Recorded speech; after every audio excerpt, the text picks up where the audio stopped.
పిల్లల్ని పెంచాలంటే చాలా ఓపికే ఉండాలండి. పిల్లల్ని పెంచడం ఈజీనే గానీ, ఇరుగు పొరుగు మాటలుంటాయి చూసారా? అయ్యే చాలా దారుణంగా ఉంటాయి.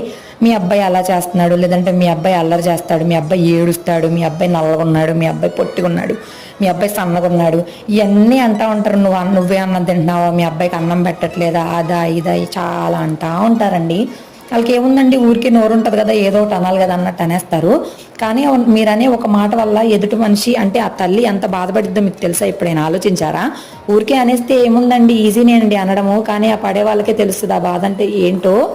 ఎవరి పిల్లల్ని ఎలా పెంచుకోవాలో వాళ్ళకి తెలుసండి. సన్నగున్నారు, నల్లగున్నారు, తెల్లగున్నారు, బాలేదు, బాగున్నాడు ఇయన్నీ అనొద్దండి. దయచేసి మీరు చేసే సహాయం వల్ల ఏంటి అంటే ఎవరిని ఏం అనకుండా ఉండడమే. ఊరికే అనడం ఏముందండి చాలా ఈజీనే. ఊరికే నరం లేని నాలుక ఏదైనా మాట్లాడిద్ది.